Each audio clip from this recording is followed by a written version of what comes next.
Shadow, Lamont Cranston, a man of wealth, a student of science, and a master of other people's minds, devotes his life to righting wrongs, protecting the innocent, and punishing the guilty.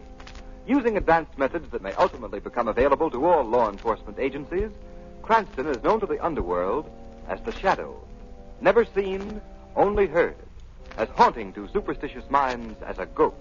As inevitable as a guilty conscience. The Shadow's true identity is known only to his constant friend and aide, Margot Lane. Today's story, Murders in Wax.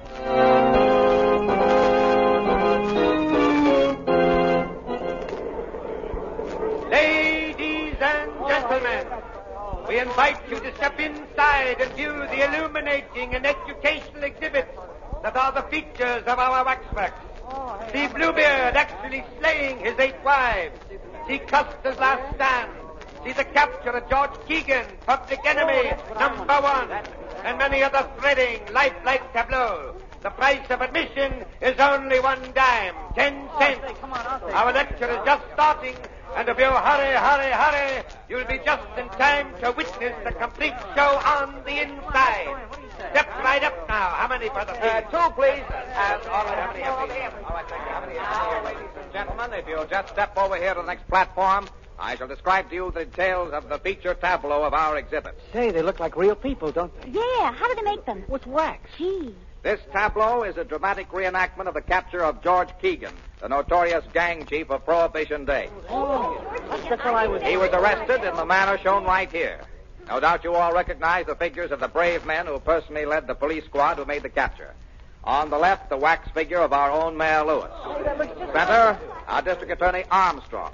And right, Police Commissioner Weston. Were they really there when Keegan was caught? Sure he was. George Keegan's arrest put an end to the wave of crime and lawlessness that gripped our city for a decade.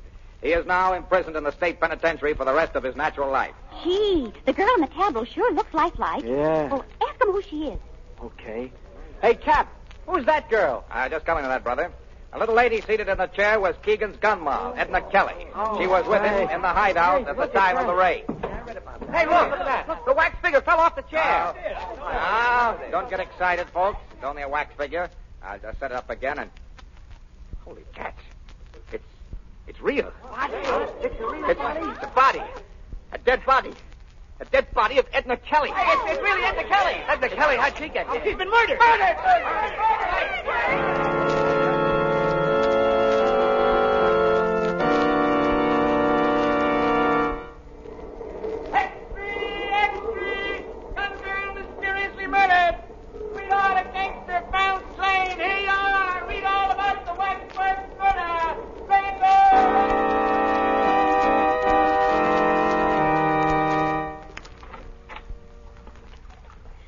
Lamont, you do row beautifully, but if you don't pull a trifle harder on that right oar, we'll hit that rock. Sorry, there we are. A little rusty on navigation, Margaret. This is my first rowboat venture in the park this spring. I'm really enjoying it. I need a little fresh air and sunshine after that experience at the waxworks yesterday. That was pretty terrible. How'd you ever happen to go to that place, Margaret? Well, I was showing the town to my cousin Jane from upstate. We passed the Waxworks Museum, and she insisted on going in. She'd never seen a chamber of horrors. And she saw more horror than she bargained for. Yes, and so did I. I'll never forget it. Just what was that wax tableau like? It was set in a replica of a furnished room in the house where Keegan was captured. Yes? The figures of Mayor Lewis, District Attorney Armstrong, and Police Commissioner Weston were grouped about Keegan and Edna Kelly. Didn't anyone notice the figure of the Kelly girl was actually she until it fell from the chair? No. The wax figures were so lifelike that no one suspected. I see. Shall I row with the island? Oh, that'd be nice. Lamont, whom do you think killed Edna Kelly? Well, she was a gunman's girl. They're always the obvious suspects, her lovers, enemies, or even members of his gang who might be more comfortable with her out of the way, but somehow I don't think it was either of these. Why, Lamont? Doesn't it strike you that the substitution of the girl's body for the waxwork in such a spectacular fashion may have some deeper significance than a mere bizarre effect? Oh, what do you mean? It must have been the girl's connection with the other people represented in that group that motivated the murderer in bringing her body there. I don't quite understand. My deductions are correct. The taking of Edna Kelly's life is only the first of a series of vengeful murders. But, Lamont, if that's true, isn't there anything you can do to forestall her? Perhaps I only knew a little more. If I only knew where the killer plans to strike next. Surely the Shadow can find that out. With your help, Margot, perhaps he can.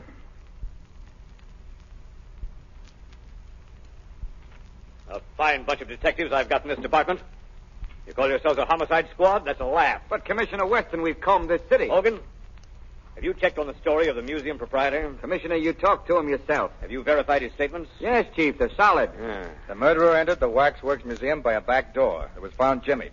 After he put Edna Kelly's body in a tableau, he took the wax image of her outside and buried it under some trash in the alley. Did you go over the image for fingerprints, Cardona? Yeah, but we couldn't find anything. Tell him about the face. Oh, yeah, Commissioner. Funny thing, the face of the wax dummy had been slashed with a knife across the left cheek. Why didn't you tell me that before? You know what that means as well as I do. That's right. That's the mark of a squealer. Yeah, but it couldn't have been any mob stuff. The probation report shows that Edna Kelly's been going straight ever since Keegan was sent away. If you ask me, I think it was a lunatic that done it. Yeah. No sane guy had set a dead girl's body up for exhibition in that waxworks joint. No, it looks to me like one of them love things. Some guy carrying a torch for Kelly. And, You're both wrong. It was no lunatic that committed that murder. And Edna Kelly hasn't gone out with anyone since Keegan started his stretch. Then what, Chief? Edna Kelly was murdered for vengeance by someone who wanted to settle a score with her lover, George Keegan. Keegan can't be reached in the big house, so they take it out on the girl. And what about the mark of the squealer on the face of the wax figure? That ties right in. That was the murderer's way of telling Keegan what he thought of him. Keegan has saved his neck by squealing on a dozen guys. Say, that's right. Of course it's right. Cardona, first thing in the morning, I want you and Hogan to conduct a general roundup of every known enemy of George Keegan. That won't do any good, Commissioner. Hit the Shadow. Where is he? Don't trouble to find him. Why are you here, Shadow? To aid you in capturing the murderer of Edna Kelly. What do you know about the case? I know that you shouldn't be wasting your men's time rounding up possible suspects while the real assassin is left free to strike his next blow. Now, see here, Shadow. Don't tell me how to run my department. Hold on, Weston. I have every reason to suspect that the placing of the Kelly girl's body in the wax tableau was intended as a warning of other deaths to follow. Other deaths? You think there's going to be more killings? Be quiet, Hogan. Tell me what you mean, Shadow. I mean that the other people represented in that wax tableau are in danger of being killed, too. And they're the mayor, the district attorney, and you yourself, Commissioner Weston. That sounds preposterous. Not at all. My advice is that you act quickly. One of you may be at this moment in imminent peril. Oh, come, Shadow. What possible motive could the murderer of the girl have for wishing to kill us as well? I think that you're... Excuse me. Hello? Mrs. Armstrong, the district attorney's wife, wants to talk to you. Put her on. Hello. Yes, Mrs. Armstrong. This is Commissioner Weston. Oh, Commissioner, I'm dreadfully worried about John. What's wrong? Well, shortly after dinner, he went out. Said he might take a walk. Several hours passed, and he didn't return. I must have fallen asleep. And when I woke up a few minutes ago, he still hadn't come back. Oh, this isn't like John, Commissioner. What time is it now? It's after 2 a.m. Well, now, don't be alarmed, Mrs. Armstrong. He's probably detained somewhere on business. I'll try to locate him for you and call you back. Oh, thank you. District attorney has disappeared. Disappeared? Say, Well, Commissioner Weston? Do you think, Shadow, that... Yes, Commissioner. I fear that the killer has struck again. Can't be. If I were you, I would go to the Waxworks Museum. At once. You may arrive in time to stop this murderer from completing his monstrous work.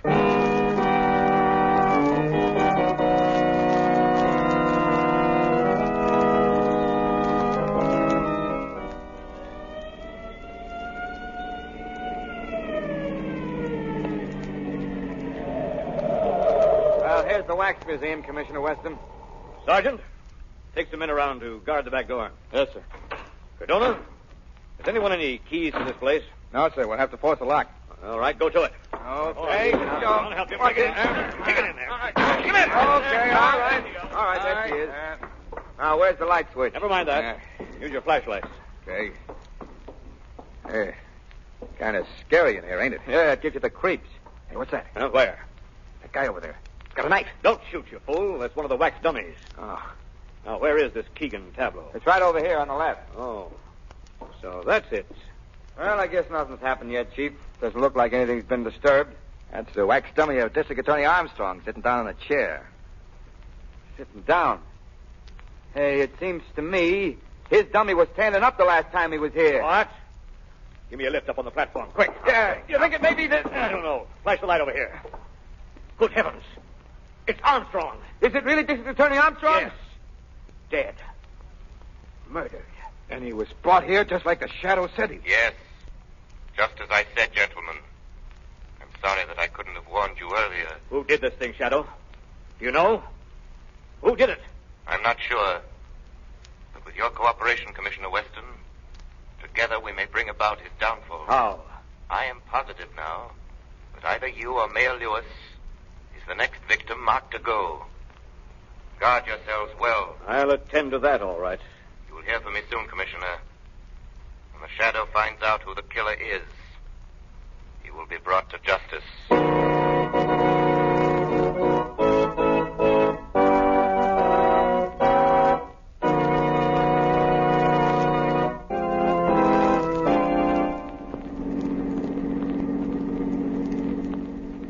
I think it's quite evident now, Margot, even to Commissioner Weston, that the killers aim to do away with everyone concerned in that tableau. Then, Lamont, you mean the mayor, the commissioner, and Keegan? They're the only ones left. Exactly. Let me see, I should take a right turn here. Lamont, do you believe these murders are the work of a madman? Not at all. I think that whoever's behind all this is quite sane, Margot, quite sane. What makes you say that? There's some important civic figures in that group. Their removal would be highly advantageous to a political rival. But surely political rivalry wouldn't be sufficient motive for these horrible crimes. I wonder. And besides the girl, Edna Kelly, how would she fit into that picture? That's what we're driving up here to find out.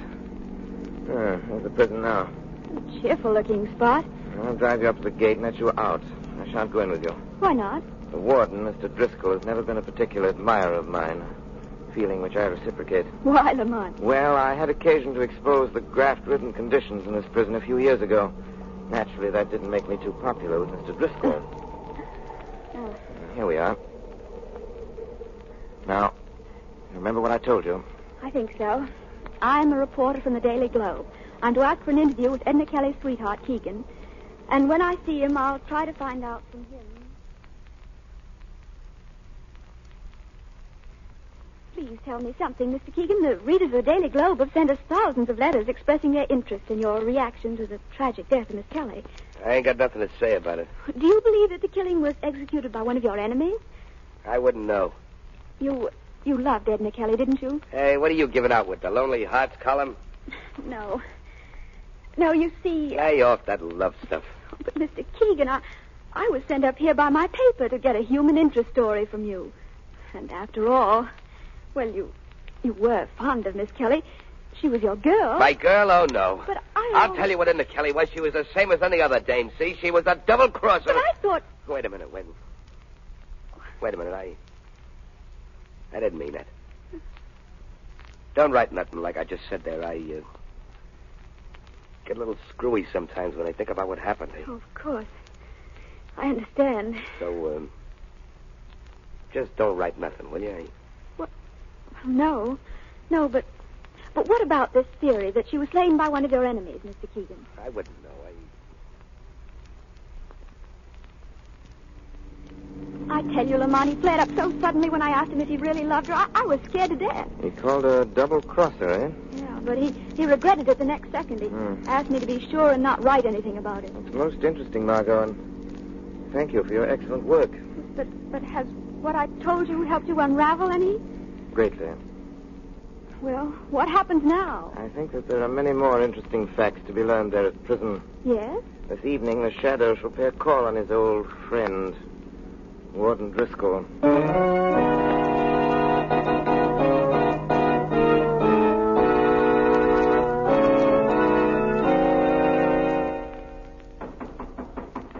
Come in.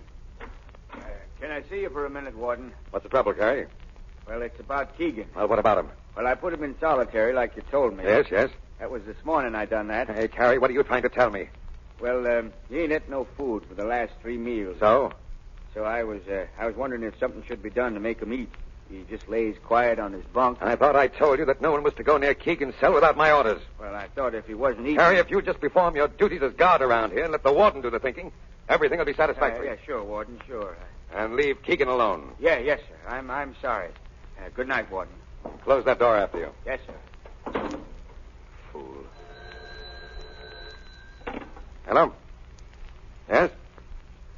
Oh, yes, Mac. Oh, did he get away all right? Good. Yeah? Uh-huh. Well, get him back here before daylight, no matter what happens. Yeah, okay. Tell him I hope he does a good job. Huh? Yeah. Yeah. Oh, goodbye.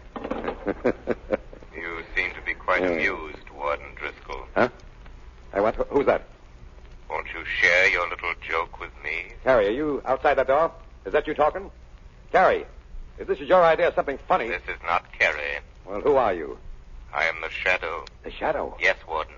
Well, why are you here? What do you want with me? I came in when Carrie left. I overheard your phone conversation, Driscoll. It was very interesting. Really? Yes. I'm more than curious to know who you were talking about. Now, listen, Shadow. What business have you... It wouldn't have been George Keegan. Oh, now, see here. I have had enough of this. Wait, Warden. I wouldn't advise you to leave until we've finished our conversation. Well, what are you after, Shadow? I am seeking the murderer of Edna Kelly and District Attorney Armstrong. Well, why look here? Because this is where he is to be found. Who do you mean? George Keegan. Keegan? Oh, that's preposterous. How could a man in prison for the rest of his life suddenly commit 2 murders in a city 50 miles away? Very simple, Warden. He'd just go there. Are you inferring that Keegan has escaped? Oh, no, nothing as crude as that. But if he were allowed to, shall we say, take a leave of absence for a night. Keegan has never left these buildings. Where is he now? In his cell. Oh, no, he isn't. I investigated before I came here. And his cell is empty. Oh, yes. Yes, that's right. I forgot. He's in solitary confinement. You mean his cot is stuffed with pillows to make it appear as if he were in solitary confinement? Ah, that's not true. I'll tell you where George Keegan is. He's on his way to the city right now to add another link to his chain of cold-blooded murders. He's gone there with your full knowledge and consent. No. It would be a great political advantage for you to have the District Attorney Armstrong, the Mayor Lewis, and Commissioner Weston out of the way. Wouldn't it, Warden? Oh, you don't know what you're talking about. It's an easy thing to prey upon the susceptible jealousies of a man like Keegan until you've goaded him into carrying out your evil wishes. You can never prove what you're saying. I haven't time to right now, Warden. The lives of the mayor and the commissioner are at stake unless I'm able to stop Keegan. I shall present more than enough proof necessary to implicate you to the district attorney's office in the morning. So you'd better think hard and fast, Warden Driscoll.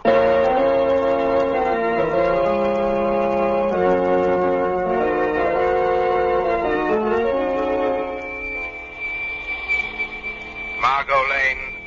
Calling Margot Lane. Telephone Police Commissioner Weston immediately. There's no time to lose. Tell him that tonight both he and the mayor are in great danger. Even now it may be too late. If they do have time to follow out my instructions, tell them that they must follow my instructions.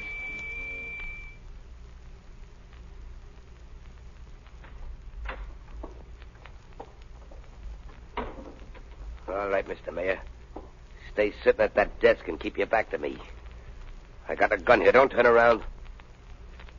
Just listen. I'm George Keegan. Remember me? You was one of the heroes that made the pinch when I was picked up. You must remember. Why, they even got a little statue of you and me down at the Wax Museum. Now do you know? You'd better know, Mr. Mayor, because I'm sending you down personally to take that statue's place. Well, why don't you say something? Are you scared to talk? Where's all that fancy gab that you hand out at banquets and meetings? Come on, speak up. Come on, what's the matter with you? Speak up, will you? All right, then you get yours just the same.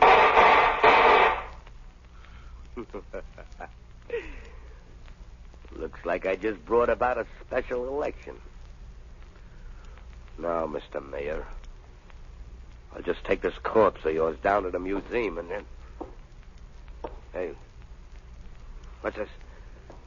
This ain't nobody. The dummy, a plant. What? You've gotten your targets mixed, haven't you, Keegan? Who's that? Aren't you surprised to find yourself shooting at a wax dummy? Come on out in the open. Who are you? I'm right here with you. I am your shadow. Come on, can that phony talk?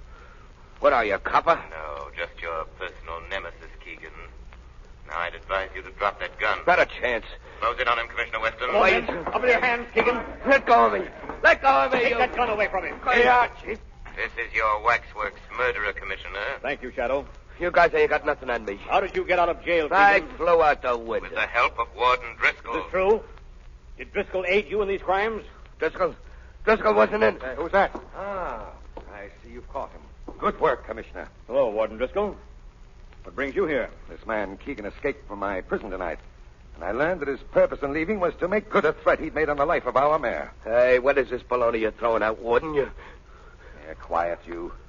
I've just learned that this isn't the first time he's got out either. A very good story, Warden. Only I think that George Keegan could tell us a different one. Shadow, you here? Yes. And I sort of expected you'd come too, Warden. What's this all about, Shadow? Perhaps Keegan can explain that to you, Commissioner. How about that? Listen, I ain't no squealer, see? But that warden ain't telling the truth, not one bit.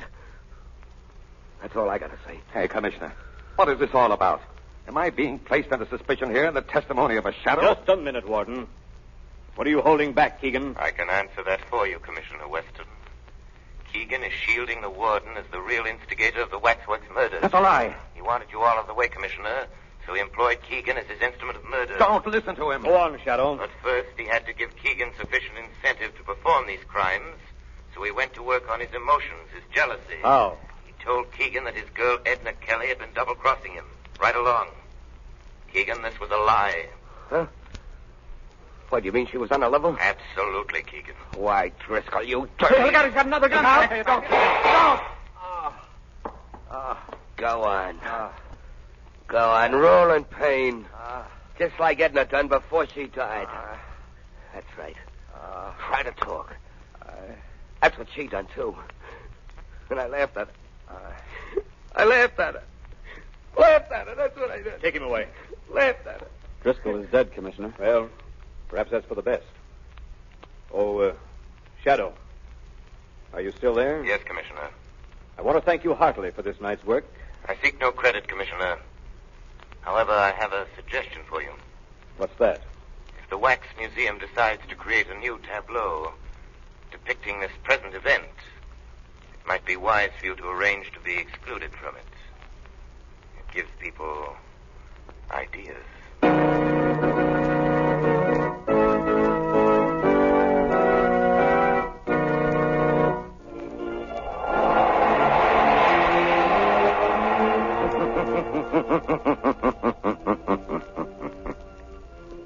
The weed of crime bears bitter fruit. Crime does not pay. The Shadow knows.